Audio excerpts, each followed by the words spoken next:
ये 8वां मौका है जब नीतीश कुमार ने बिहार के मुख्यमंत्री पद की शपथ ली है। वो पिछले करीब 17 साल से बिहार के मुख्यमंत्री हैं। लेकिन क्या आपको पता है कि नीतीश कुमार जब पहली बार मुख्यमंत्री बने थे तो वो बीजेपी के साथ थे। इसके बावजूद उन्हें महज 7 दिनों के अंदर ही इस्तीफा देना पड़ गया था और तब बिहार के बड़े बड़े माफिया मिलकर भी नीतीश कुमार की कुर्सी को नहीं बचा पाए थे। नमस्कार, मैं हूं अविनाश और आप देख रहे हैं अनकट। वो साल था 2000, बिहार में विधानसभा चुनाव का साल। तब झारखंड का बंटवारा नहीं हुआ था और बिहार एक हुआ करता था। विधानसभा सीटों की कुल संख्या हुआ करती थी 324। राबड़ी देवी मुख्यमंत्री हुआ करती थी। लालू यादव चारा घोटाले में फंस चुके थे और उनका जेल में आना जाना शुरू हो गया था और इसकी वजह से ये लगभग तय माना जा रहा था कि 2000 का विधानसभा चुनाव लालू राबड़ी राज का खात्मा कर देगा।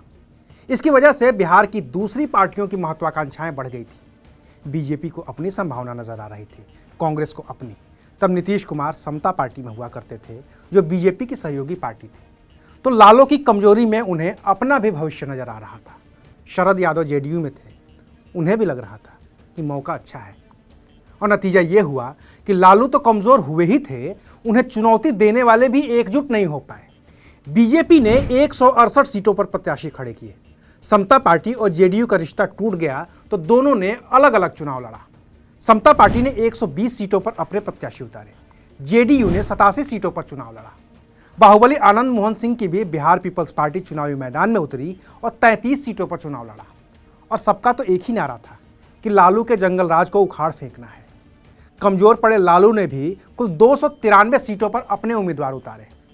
कांग्रेस ने अकेले 324 सीटों पर चुनाव लड़ा।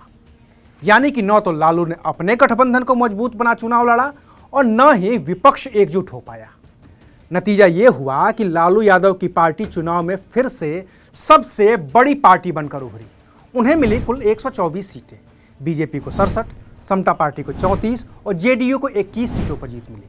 कांग्रेस ने उस चुनाव में 23 सीटें जीती थी और बहुमत का आंकड़ा था 163, यानी कि बहुमत किसी के पास नहीं था।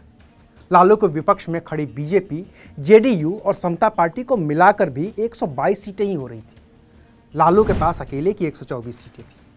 और तब केंद्र में प्रधानमंत्री थे अटल बिहारी वाजपेयी, प्रदेश में राज्यपाल थे विनोद चंद्र पांडे और फिर चला केंद्र की सत्ता का जोर। दिल्ली से राज्यपाल को हुक्म मिला कि समता पार्टी के नीतीश कुमार को मुख्यमंत्री पद की शपथ दिलाई जाए।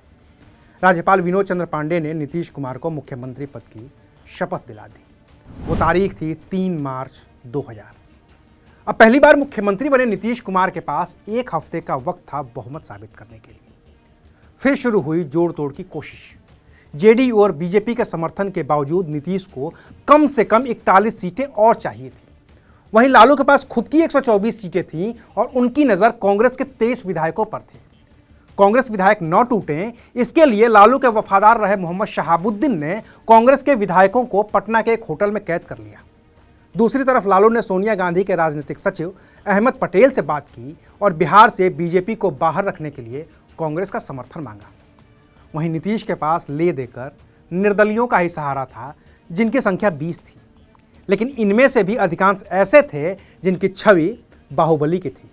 सूरज भान, सुनील पांडे, राजन तिवारी, रमा सिंह, मुन्ना शुक्ला, इन सभी निर्दलीय विधायकों पर हत्या की कोशिश, अपहरण, लूट और डकैती जैसे गंभीर अपराध के केस दर्ज थे।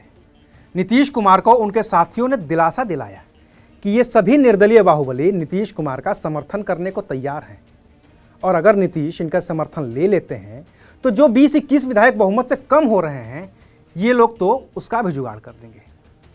नीतीश पहली बार मुख्यमंत्री बने थे, चाहते थे कि वो कुर्सी पर बने रहें। लेकिन अगर वो बाहुबलियों की मदद से मुख्यमंत्री बने रहते तो राजनीति में उनकी आगे की राह मुश्किल होती। ऐसे में नीतीश ने इन बाहुबलियों का अप्रत्यक्ष समर्थन लेने का फैसला किया और तय किया कि ये सभी बाहुबली और बचे हुए विधायक बीजेपी को समर्थन देंगे और बीजेपी नीतीश को। और फिर विधानसभा में विधायकों की शपथ के दौरान ऐसे कई बाहुबली नेताओं ने नीतीश कुमार जिंदाबाद के नारे लगाए, नीतीश के साथ फोटो खिंचवाई और खुद को बिहार के मुख्यमंत्री का करीबी घोषित कर दिया। लेकिन तब भी बात नहीं बन पाई। नीतीश जरूरत के 163 विधायक नहीं जुटा पाए। तब भी नहीं जब उनके पास बिहार के कई बाहुबली थे, और तब भी नहीं जब केंद्र में एनडीए की वो सरकार थी जिसमें वो मंत्री रहे थे। और वहीं लालू ने करिश्मा कर दिखाया, कांग्रेस को मना लिया और भी विधायक मान गए। नतीजा ये हुआ कि नीतीश कुमार ने बहुमत परीक्षण से पहले ही 10 मार्च को ही इस्तीफा दे दिया।